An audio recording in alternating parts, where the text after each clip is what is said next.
Salut. Bonjour. Voilà. Écoute, aujourd'hui, je vais te parler d'un truc. En fait, tu as souvent le problème, que ce soit en 40, en 50 ou en 80, même en 100, de vouloir faire un siphon. Et en commerce, ça ne se trouve pas. En plus, en siphon droit, que ça suit, on va dire, l'écoulement, c'est très compliqué à trouver. Et même en 40, voilà, c'est des pièces qui sont pas faciles à trouver et ou sinon c'est onéreux.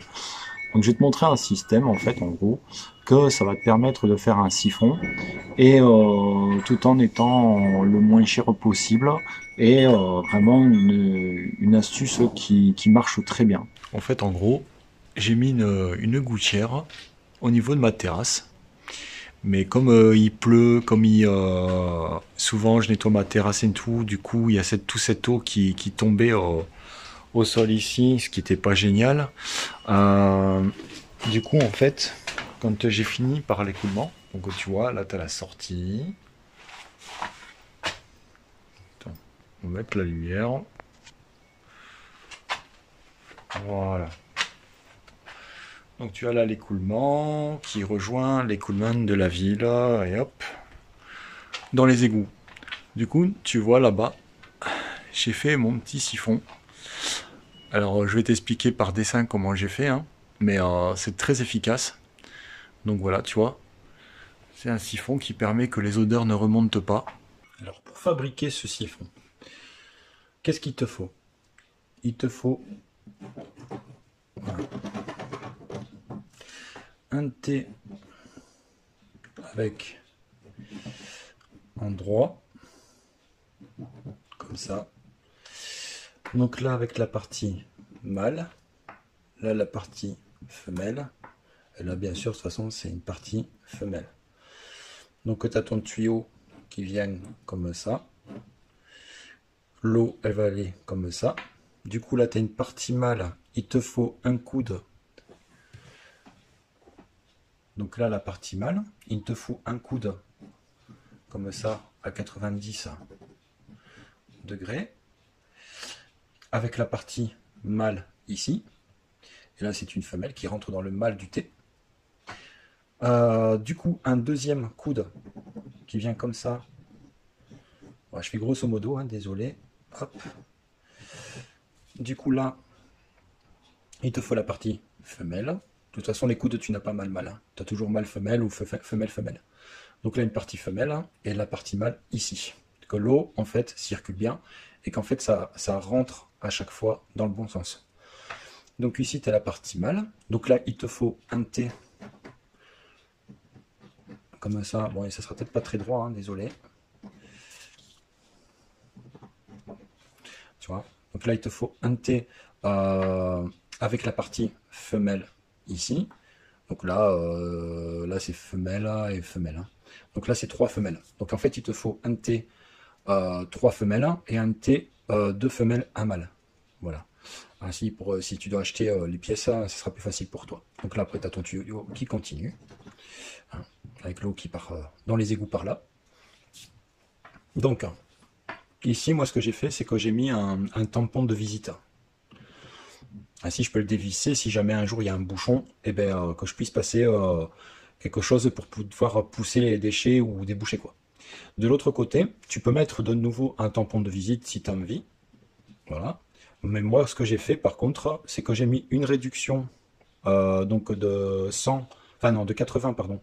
J'ai mis une réduction de 80 à 40. Donc je suis sorti avec un tuyau de 40. Voilà. Et j'ai mis une petite, qu'on appelle ça? En fait, en gros, c'est un aérateur. Voilà, ça s'appelle comme ça. C'est un aérateur qui permet, en fait, quand les écoulements se fait, parce que tu as vu, il y avait plusieurs tuyaux, au moins ça siphonne pas mon siphon fabriqué, quoi. En gros, il te faut un T.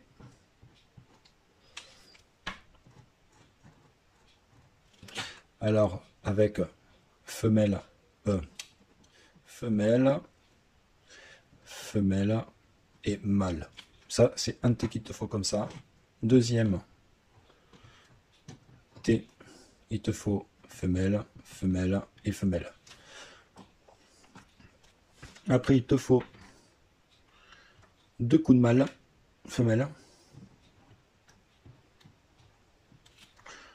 Donc mâle et femelle. Pareil, donc 2 coudes, mâle et femelle. En 90. En magasin, tu trouveras, c'est à 87. Il marquait 87 degrés. Alors, pour le collage, ce qui est important ah oui, et puis 2 tampons de visite. Si tu veux mettre 2 tampons de visite, ou faire comme moi avec l'aérateur, il te faudra la réduction 80 à 40. Pour le collage, ce qui est important, mais vraiment, il faut vraiment faire attention à ça, c'est qu'il faut coller les 2 coudes ensemble en premier. Et vraiment insister pour que ça pousse à fond à ce niveau-là. Tu vois, pour que vraiment tu n'as pas de rebord, que tu n'as pas de creux et tout ça. Bien insister à mettre, à décaper ton PVC si tu peux, parce qu'au moins tu auras un PVC vraiment bien clair et bien propre pour pouvoir le coller. Et bien mettre de la colle là et faire bien attention à bien épouser le rebord du mâle contre le bord de la femelle. Voilà, ça c'est hyper important. Et après seulement tu colles tes T de chaque côté.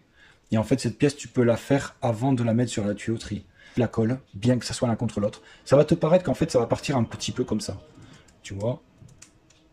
Enfin là j'exagère, hein, mais en fait en gros les 2 coudes vont faire un peu ça. Quand tu vas voir, quand tu vas vouloir les coller, que tu vas bien mettre bord à bord. Mais laisse-le comme ça, c'est pas grave. Tu vois, il faut vraiment que tu fasses attention que là ça colle bien et que ça soit bien l'un contre l'autre. Ne n'essaye pas de jouer pour que ça soit droit comme ça. Hein. Tu l'auras pas à 100% comme ça. Parce que les coudes ils disent bien justement que c'est à 87 degrés et pas 90. Donc c'est minime mais ça se voit à l'œil nu quand même. Si par exemple tu as souvent des bouchons ou quoi que ce soit, tu peux privilégier d'avoir 2 tampons de visite. Voilà.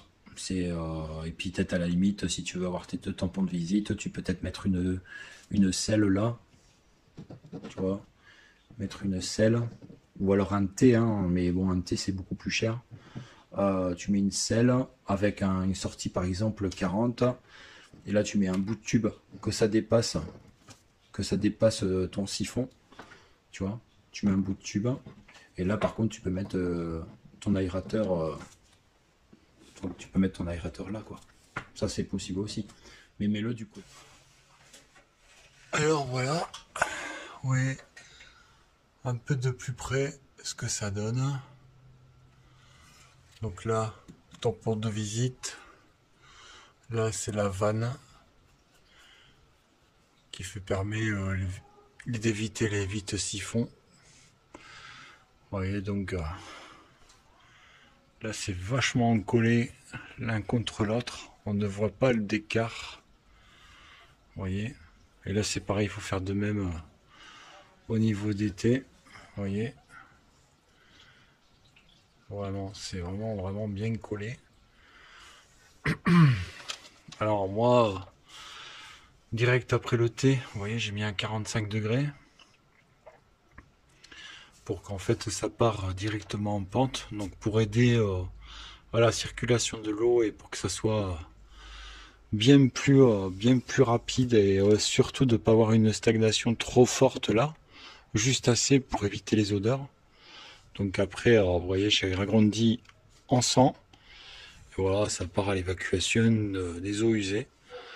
Voilà, c'est quelque chose de très facile à faire, comme je vous ai montré avec un schéma.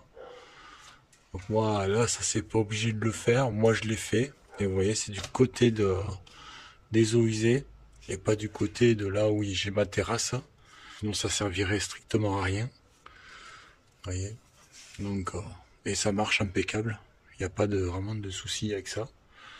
Là il y a toujours une légère pente, hein. J'ai fait une légère pente, vous voyez, on le voit bien avec la dalle en béton dessus. Donc voilà, vous voyez, il y a une pente, là ça tombe comme ça remonte et ça repart en pente. Donc pour faciliter vraiment l'évacuation, quand il y a des petits déchets ou quoi que ce soit, de la terrasse ou quoi, qui tombent dedans. Voilà. Donc c'est une astuce.